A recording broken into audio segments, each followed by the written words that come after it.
Hello, welcome to best technical academy. Best technical academy में आपका स्वागत है और मैं हूं सचिन कुमार। और हम लोग सॉइल मैकेनिक्स का एक फर्स्ट यूनिट देख रहे थे, उसमें एक लेक्चर हो चुका है। अब हम लोग देख रहे हैं अगले लेक्चर में, जो कि कुछ पार्ट आपका बच गया था। जैसे कि हम लोगों ने फर्स्ट लेक्चर जो किया था सॉइल मैकेनिक्स का, उसमें क्या स्टडी किया था, फाउंडेशन डिजाइन एंड कंस्ट्रक्शन, इसके डेफिनेशन देखा था। और उसके बाद फील्ड ऑफ सॉइल मैकेनिक्स देख रहे थे। उसमें क्या कर रहे थे हम लोग, फाउंडेशन डिजाइन एंड कंस्ट्रक्शन में सॉइल मैकेनिक्स का यूज कैसे है, क्यों किया जाता है, वो सब देख रहे थे। अब हम लोग देखने वाले हैं पेमेंट डिजाइन में। अब हम लोग देखने वाले हैं पेमेंट डिजाइन में। तो पेमेंट डिजाइन में कैसे सॉइल मैकेनिक्स का यूज होता है वो भी हम लोग देखने वाले हैं। इसके बाद उसके बाद देखेंगे design of underground structure and earth retaining structure. इसके बाद 2 पॉइंट और बच जाएगा, उसको भी हम देख लेंगे। तो आगे देखते हैं कैसे हम लोग पेमेंट डिजाइन जो है सॉइल मैकेनिक्स में आता है। ओके, तो आगे बात करने से पहले बोलना चाहूँगा कि आप बेस्ट टेक्निकल एकेडमी का ऐप डाउनलोड कर लीजिए। जो भी इंस्टीट्यूट की तरफ से आपका कोई भी आपका क्वेरी होगा तो उस पर आप मैसेज कर सकते हैं, या चैट बॉक्स में, या फिर कोई भी हमारी तरफ से कोई भी इन्फॉर्मेशन होगा तो उसके द्वारा आपको प्रोवाइड किया जाएगा। और कोई भी प्रॉब्लम होता है तो आप हमारे व्हाट्सएप नंबर 7050403084 पे आप कॉल कर सकते हैं, या फिर व्हाट्सएप मैसेज भी कर सकते हैं। चलिए आगे बात करते हैं कि हम लोग जो टॉपिक पढ़ रहे थे फील्ड ऑफ सॉइल मैकेनिक्स के बारे में। तो इसमें हम लोगों ने देख चुका है कि फाउंडेशन डिजाइन एंड कंस्ट्रक्शन के बारे में देख चुके हैं। अब बात करते हैं पेमेंट डिजाइन की। पेमेंट डिजाइन में क्या होगा, पेमेंट डिजाइन समझ में क्या आता है कि पेमेंट फाउंडेशन को समझ में आ रहा था कि क्या है, नींव है, कोई भी घर है, कोई ब्रिज है, कोई कनाल है, उसका क्या है, नींव है। लेकिन अगर बात करते हैं पेमेंट डिजाइन की, तो पेमेंट डिजाइन में क्या हो जाएगा, पेमेंट क्या होता है, जैसे कि जिस पे रोड चल रहा है आपका, तो उसका जो पार्ट है, जो रोड का जो टॉप का पार्ट है, वो क्या है, पेमेंट है। ठीक है, तो पेमेंट डिजाइन में भी सॉइल मैकेनिक्स का यूज किया जाता है। ओके, आगे बात करते हैं पेमेंट डिजाइन में। अब payment can either be flexible और रिजिड। जो पेमेंट होता है जिस पे गाड़ी दौड़ रहा है, तो वो क्या हो सकता है, फ्लेक्सिबल भी हो सकता है, या फिर क्या हो सकता है, रिजिड भी हो सकता है। फ्लेक्सिबल कहने का मतलब क्या है कि बस सिंपल सा, जैसे कि फ्लेक्सिबल और रिजिड में डिफरेंस क्या है। तो रिजिड कहने का मतलब क्या है कि आपका जो ढलाई वाला रोड हो गया वो सब क्या हो गया, रिजिड में आ गया। ठीक है, फ्लेक्सिबल का मतलब क्या है कि उसमें कोई ढलाई वलाई नहीं है, बस ऐसे ही बस एक लेयर पे दूसरा लेयर इस तरह से बिछाते गए हम लोग सॉइल का। ठीक है, चलिए फ्लेक्सिबल हो गया और रिजिड हो गया, बेसिक डिफरेंस समझ में आ गया होगा। चलिए, and it is important depends upon the subsoil on which it rests. तो पेमेंट जो होता है एक तो फ्लेक्सिबल और रिजिड पे तो डिपेंड करेगा ही, और साथ में किस पे डिपेंड करेगा, सब soil on which it rest. और पेमेंट जिस पे बनाया जा रहा है, जिस सॉइल पे पेमेंट बनाया जा रहा है, उस पे भी ये डिपेंड करेगा कि कैसा नीचे का जो सॉइल है, सब सॉइल जो है, कैसा आपका सब सॉइल प्रेजेंट है। तो पेमेंट किस पे डिपेंड करेगा, आपका फ्लेक्सिबल बना रहे हैं कि आप रिजिड बना रहे हैं, पेमेंट उस पर भी डिपेंड करेगा। साथ में जो सॉइल जो ज़मीन के नीचे है वो उसका स्ट्रेंथ क्या है, उसके आधार पे भी क्या होगा कि आपका डिपेंड करेगा, उस पर भी आपका डिपेंड करेगा। आगे बात करते हैं द थिकनेस ऑफ पेमेंट। अब थिकनेस ऑफ पेमेंट क्या है, जितना मोटाई का पेमेंट दीजिएगा वही क्या है, थिकनेस ऑफ पेमेंट। तो thickness of pavement and its component parts depends upon the some certain characteristic of the subsoil which should be determined before the design is made. तो कोई भी पेमेंट है तो कितना थिक देना है, कितना मोटाई उसका देना है, तो वो भी किस पे डिपेंड करेगा कि जो आपका सॉइल जो ज़मीन के नीचे है वो कितने अच्छे क्वालिटी का है। अगर पुअर क्वालिटी का होगा तो उसके लिए अलग थिकनेस होगा, जो अच्छी क्वालिटी का होगा उसके लिए अलग थिकनेस का जरूरत पड़ेगा। तो उसी के बारे में बोल रहा है कि thickness of pavement and its component part depend upon the some certain characteristic of the subsoil which should be determined before the design is made. तो इस थिकनेस कैसे हम लोग बता सकते हैं कि कैसे बता सकते हैं, तो डिजाइन करने से पहले जो भी सॉइल होगा उसको एनालिसिस करेंगे, उसके बाद हम बता सकते हैं कि इतना मोटा, इतना थिकनेस का हमको क्या करना है, वहाँ पे पेमेंट प्रोवाइड करना है। आगे बात करते हैं ऑन बीजी पेमेंट्स। क्या कर रहा है बीजी पेमेंट्स, क्या होता है, जिसपे मतलब एनी टाइम, मतलब लंबे समय तक गाड़ी उस पर चल रहा है, वही हो गया, क्या हो गया, बीजी पेमेंट हो गया। मतलब अगर कोई हाईवे है या फिर ऐसा कोई इलाका है जिसपे मतलब गाड़ियाँ दौड़ती रहती है, या फिर कोई गांव का ले लीजिए रोड, उस पर क्या होगा, गाड़ी तो ज़्यादा आता नहीं है, बस किसी फिक्स टाइम में थोड़ा बहुत गाड़ी चलता है, तो वो बीजी पेमेंट का एग्जांपल नहीं है। लेकिन शहरों में कोई रोड बना हुआ है तो उस पर क्या है कि हमेशा गाड़ी लगभग टाइम पे चलते ही रहता है, हमेशा चलते रहता है, तो वो क्या हो गया, ऐसा पेमेंट जिस पर गाड़ियाँ हमेशा दौड़ती रहती है, क्या हो गया, बीजी पेमेंट हो गया। तो वहाँ भी क्या होगा, वहाँ भी थिकनेस अगर देना है पेमेंट का तो वहाँ भी क्या करना पड़ेगा, अगर बीजी है तो उसको क्या करना है, अच्छा क्वालिटी का ज़्यादा थिकनेस का पेमेंट वहाँ पे हम लोग को प्रोवाइड करना पड़ेगा। उसी तरह से on busy pavement where the intensity of traffic, क्या करना है कि एक तो बीजी पेमेंट है और जहाँ पे क्या है इंटेंसिटी ऑफ ट्रैफिक काफ़ी ज़्यादा है, is very high, the effect of repetition of loading and the consequent fatigue failure has to be taken into account. और जब पेमेंट बना रहे हैं तो कौन कौन बात का ध्यान देना है हम लोग को, एक तो फर्स्ट था कि आप किस तरह से बना रहे हो, रिजिड बना रहे हो, फ्लेक्सिबल बना रहे हो। सेकंड क्या था कि आप किस तरह का सब सॉइल वहाँ पे दे रहे हो, मतलब सब सॉइल कैसा है, तो उसके आधार पे भी आपका पेमेंट का प्रॉपर्टीज डिपेंड, पेमेंट का जो प्रॉपर्टी है, थिकनेस है, वो उस पर डिपेंड करता हो।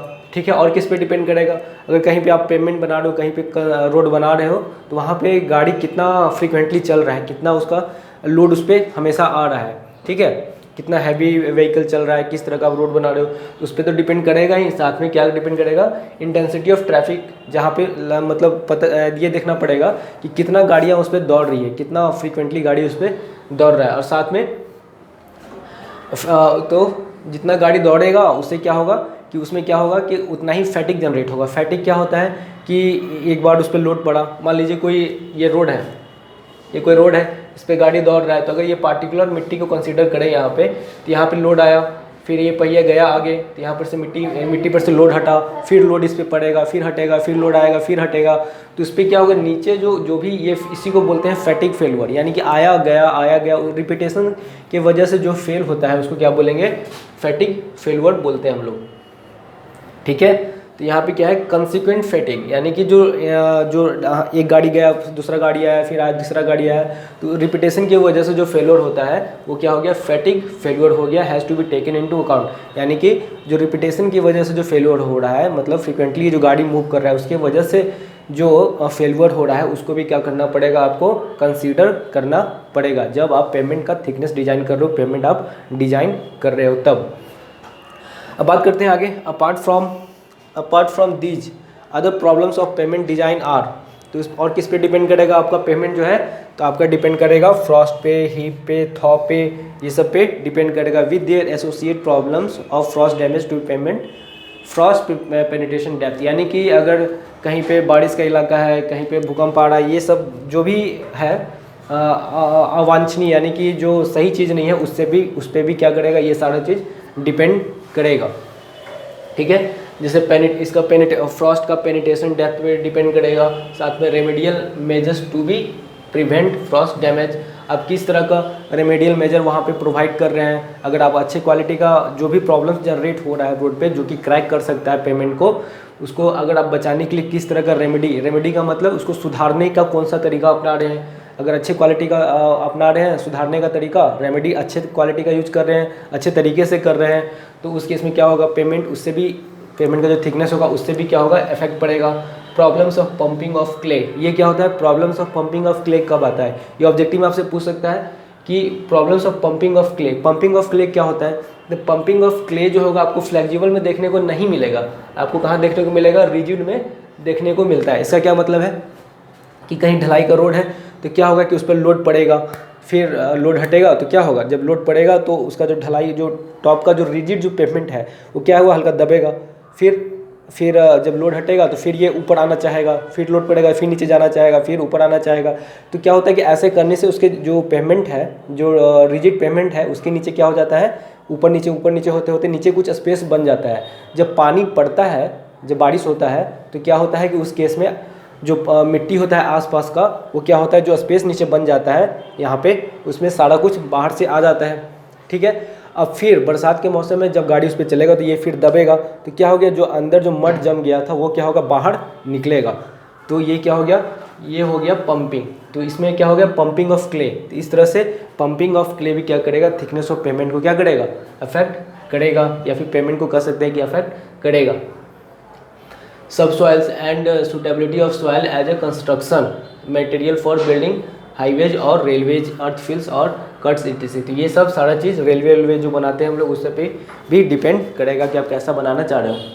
A knowledge of the technique for improvement of the soil properties such as strength and stability is very much helpful in construction payment on poor soils by stabilizing them।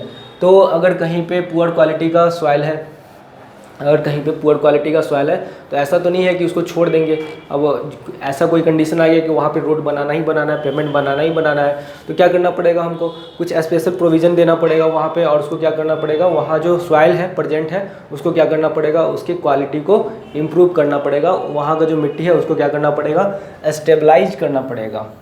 ठीक है, तो ऐसा नहीं है कि वहाँ पे वो कंस्ट्रक्शन का काम रोक देंगे, कुछ स्पेशल इंजीनियरिंग काम करके वहाँ पे क्या कर सकते हैं, जो वहाँ जो मिट्टी है उसको क्या कर सकते हैं, वहाँ पे स्टेबलाइज हम लोग कर सकते हैं। आगे बात करते हैं अगले पॉइंट पे, design of underground structure and earth retaining structure. तो आगे बात करते हैं design of underground structure and earth retaining structure के बारे में। The design and construction of underground and earth retaining structure constitute an important phase of engineering. तो क्या है कि अगर आप अंडरग्राउंड कुछ बनाते हो तो क्या है कि ये इंपॉर्टेंट है, इसमें बहुत केयरफुल ध्यान देना पड़ता है। Example of underground structure include tunnels. इसमें क्या क्या आएगा, अगर अंडरग्राउंड स्ट्रक्चर आप बना रहे हो तो उसमें क्या क्या आएगा, जैसे कि आपका टनल आ जाएगा इसमें, और क्या आएगा, अंडरग्राउंड बिल्डिंग्स हो सकता है, ड्रेनेज हो सकता है, और ड्रेनेज स्ट्रक्चर्स एंड पाइपलाइंस हो सकता है। तो पाइपलाइंस में क्या होता है कि ज़मीन के अंदर से ही हम लोग ले जाते हैं। Okay, example of earth retaining structure की अगर बात करें, अर्थ रिटेनिंग स्ट्रक्चर क्या होता है, जब डैम बनाते हैं तो वहाँ पे इसका अर्थ रिटेनिंग स्ट्रक्चर का यूज किया जाता है। तो कैसे हो गया, ग्रेविटी रिटेनिंग वॉल में इसका इस्तेमाल होता है, एंकर्ड बल्क हेड में इसका इस्तेमाल होता है, और कॉफर डैम। ये सब जो है आपको कहाँ मिलेगा, अंडरग्राउंड देखने को मिलता है आपको। ठीक है, चलिए अब आगे बात करते हैं। अगला जो आपका बच गया फील्ड ऑफ सॉइल मैकेनिक्स का, दो और पॉइंट बच गया, उसको हम लोग फटाफट डिस्कस कर लेते हैं, उसके बाद ये आपका यूनिट खत्म हो जाएगा। ठीक है, फिर उसके बाद यूनिट 2 पे आएंगे। Okay,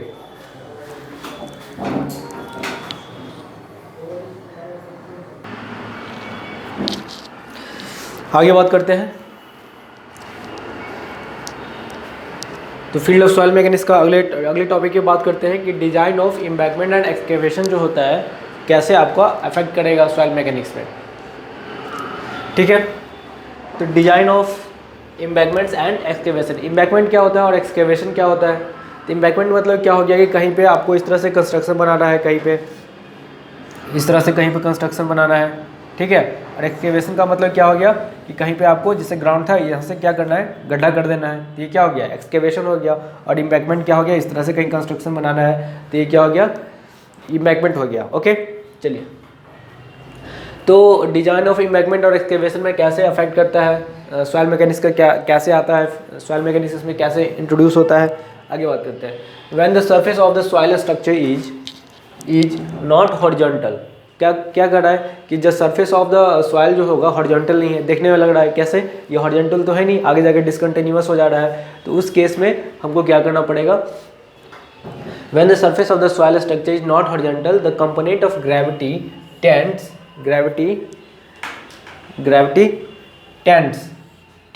to move the soil downward. इस केस में क्या होगा, ये सॉइल को इधर ले जाना चाहेगा, इस सॉइल को इधर ले जाना चाहेगा, इस सॉइल को इधर ले जाना चाहेगा। इस केस में भी देख सकते हैं ये नीचे आना चाहेगा इस तरह से। ठीक है, तो क्या होगा, मूव सॉइल डाउनवर्ड, इसको नीचे ले जाना चाहेगा, and may disturb the stability of the earth structure, और क्या करेगा, जो अर्थ का जो स्ट्रक्चर है उसका स्टेबिलिटी को क्या करेगा, डिस्टर्ब कर देगा। A thorough knowledge of shear strength and related property of soil is essential to design। तो क्या होना चाहिए कि अगर इस तरह का आप नहीं चाहते हो कि इस तरह का केस बने, तो आपको क्या करना पड़ेगा, सॉइल को बढ़िया सा स्टडी करना पड़ेगा, और इसका shear strength और जो भी इसका जो फिजिकल प्रॉपर्टीज है वो सब इसमें ध्यान देना पड़ेगा।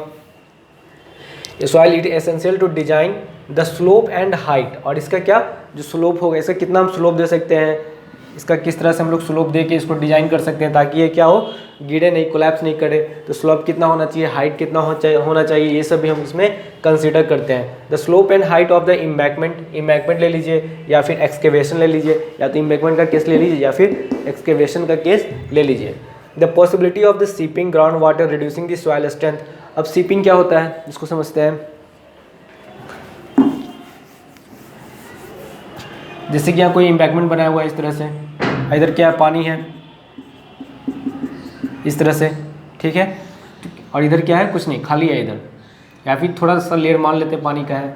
ठीक है, तो क्या होता है कि इधर का लेयर ज़्यादा है, इधर का कम है, तो क्या होता है कि इधर से प्रेशर डिफरेंस जनरेट होता है, और इधर से क्या होता है, पानी सीप करना स्टार्ट कर देता है इस तरह से, यहाँ से और इधर का जो मिट्टी होगा उसको उठा के ले जाएगा और इस तरह से पाइप बना देता है। ठीक है, तो इसमें क्या करना पड़ेगा, the possibility of the sipping ground water reducing the soil strength. तो क्या होगा, ये सिपिंग की वजह से क्या हो रहा है कि इसका जो स्ट्रेंथ होगा सॉइल का यहाँ तो घटा रहा है। अब क्या होगा, जब पाइप फ्लो होना स्टार्ट हो जाएगा तो ये ऊपर का कंस्ट्रक्शन पूरा क्या हो जाएगा, नीचे दब जाएगा, जगह बन जाएगा ना, धीरे धीरे करके क्या हो जाएगा, दब जाएगा, कोलैप्स कर जाएगा। तो ये भी इसमें ध्यान देना पड़ता है। The possibility of the seeping ground water reducing the soil strength, क्या करता है कि सॉइल का जो स्ट्रेंथ है उसको क्या करता है, घटा देता है।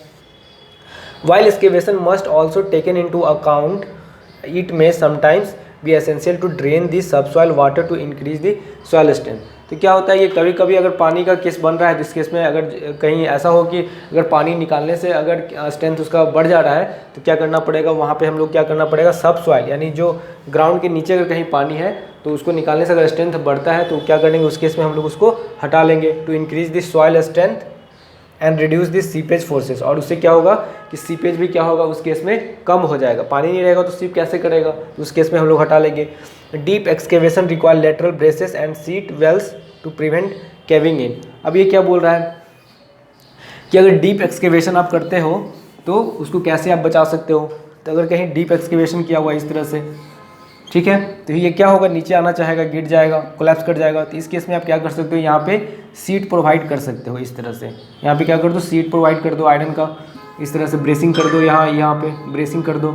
तो इस तरह से आप इसको क्या कर सकते हैं, दोनों साइड में इसको रोक के रख सकते हो। ठीक है, deep excavation required lateral braces. तो क्या होगा, लेटरल ब्रेसेस यानी कि लेटरल डायरेक्शन में ब्रेसेस चाहिए इसके लिए। And sheet walls to prevent caving in. और सीट वाल्स जो होगा, जो सीट वाल्स होगा यहाँ पे लगा होगा, वो क्या करेगा, सीट वाल्स क्या करेगा, सीट वाल्स इसको क्या करेगा, मिट्टी को रोक के रखेगा। ये सब क्या हो गया, ब्रेसिंग हो गया, ब्रेसिंग हो गया। ठीक है, चलिए, तो ये सब क्या हो जाएगा, design of embankment and excavation में ये सारा कुछ इसमें हम लोग को देखना चाहिए। आगे बात करते हैं डिजाइन ऑफ अर्थ डैम। अगर अर्थ डैम डिजाइन कर रहे हैं तो वहाँ पे क्या क्या बातों को ध्यान देना पड़ेगा।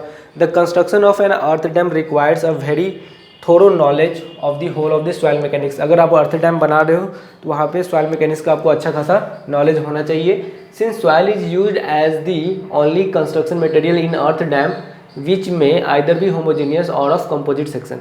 तो सबसे पहले बात करें कि अर्थ डैम होता क्या है। तो अर्थ डैम जब बनाते हैं तो एक तो समझ में आ रहा है कि डैम है और दूसरा क्या है, अर्थ है। इसका क्या मतलब है, ऐसा डैम कि जो सिर्फ मिट्टी से बनाया गया, उसमें सीमेंट वेमेंट का इस्तेमाल किया भी गया होगा तो कम किया गया होगा। ठीक है, तो जिस सिर्फ मिट्टी से बनाया हुआ है तो उस तरह का अगर डैम बनाते हैं हम लोग, उस तरह का अगर डैम बनाते हैं तो उसमें क्या क्या हम लोग को ध्यान देना पड़ेगा।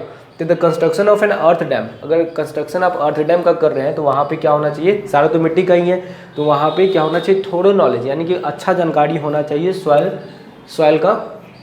ठीक है, ऑफ द सॉइल मैकेनिक्स। ठीक है, होल सॉइल मैकेनिक्स का। क्यों, क्योंकि सारा तो मिट्टी से ही बन रहा है, तो जितना अच्छे से नॉलेज होगा उतना ही हमारा जो अर्थ डैम बनेगा वो क्या होगा, स्टेबल बनेगा। Since soil is used as the only construction material in an earth dam which may either भी होमोजेनियस और कंपोजिट स्ट्रक्चर। तो बोल रहा है कि इसमें क्या होता है, अर्थ डैम में क्या होता है कि ये अर्थ का ही बनाते हैं हम लोग। तो ठीक है, अर्थ का बना रहे हैं कोई दिक्कत नहीं है, तो वो क्या होगा, होमोजेनियस होगा। ठीक है, सिर्फ अर्थ का बना रहे हैं तो, ठीक है, सिर्फ अर्थ का कहने का मतलब सिर्फ सॉइल का बना रहे हैं तो क्या होगा कि वो होमोजेनियस होगा। या फिर उसमें थोड़ा सीमेंट वेमेंट मिला देते हैं तो क्या हो जाएगा, हल्का फुल्का मिलाते हैं तो, या फिर तो होमोजेनियस होगा, या फिर ये कंपोजिट भी हो सकता है। Okay, it design involve the determination of the following property of soil. जब आप अर्थ डैम बना रहे हो तो वहाँ पे किस किस प्रॉपर्टी का ध्यान रखना पड़ेगा, आइए उन सब चीज़ों को हम लोग देखते हैं। ओके, सबसे पहले बात करते हैं index property such as density, plasticity. तो इंडेक्स प्रॉपर्टी का आपको ध्यान देना पड़ेगा वहाँ पे। सच एज कौन कौन सा हो गया इंडेक्स प्रॉपर्टी में, डेंसिटी हो गया, प्लास्टिसिटी हो गया, characteristic and specific gravity of soil हो गया। फिर आपको पार्टिकल साइज, ये सारा कुछ पढ़ेंगे हम लोग, जितना भी प्रॉपर्टी दिया हुआ सारा कुछ पढ़ेंगे। ये यूनिट 1 बस ओवरव्यू है, तो उसको हम लोग देख रहे हैं। ये सब टर्म आगे आने वाला है, बस कुछ लेक्चर्स का वेट कर लीजिए। अभी एक एक डिस्कस करना चाहेंगे तो ये टॉपिक ख़त्म नहीं हो पाएगा और फिर गड़बड़ हो जाएगा सारा कुछ। ठीक है, फिर पार्टिकल साइज डिस्ट्रीब्यूशन की अगर बात करें एंड ग्रेडेशन ऑफ सॉइल की बात करें तो इसमें क्या देखना पड़ेगा, परमेबिलिटी देखना पड़ेगा, कंसोलिडेशन देखना पड़ेगा, कंपैक्शन, कैरेक्टरिस्टिक एंड स्ट्रेंथ देखना पड़ेगा। फिर parameter under various drainage condition, और ड्रेनेज कंडीशन के अंतर्गत जो भी पैरामीटर्स आ रहा है वो सबको यहाँ पे कंसिडर करना पड़ेगा। तो इस तरह से आपका यूनिट 1 ख़त्म होता है और ये लेक्चर 2 था, तो 2 लेक्चर में हम लोगों ने यूनिट 1 को ख़त्म कर लिया। अब आगे जो लेक्चर आने वाला है लेक्चर 3 जो आएगा यूनिट 2 को हम लोग डिस्कशन करेंगे, ठीक है। तो इसमें सारा जो आपका सिलेबस था टू दी पॉइंट हमने कवर किया है, कुछ भी इधर उधर जाने का ज़रूरत नहीं है, जो भी है आपको यहाँ सारा कुछ मिल जाएगा। अगर बुक से पढ़िएगा तो ज़्यादा टाइम वेस्ट होगा, बुक को ही हम लोग कॉम्पैक्ट करके यहाँ पे लाए हैं, ठीक है। और कुछ एक्स्ट्रा इफेक्ट भी इसमें लगाए हैं बाहर से, कुछ और मटेरियल्स भी, या 3-4 बुक का कंपैक्ट करके इसमें डाला गया है मटेरियल को, ठीक है। तो ये काफ़ी प्रिसाइज है, अच्छा नॉलेज है, तो आप यहाँ से स्टडी कीजिए, ठीक है। तो इस तरह से आपका जो यूनिट 1 है वो सारा ख़त्म हो गया, ओके।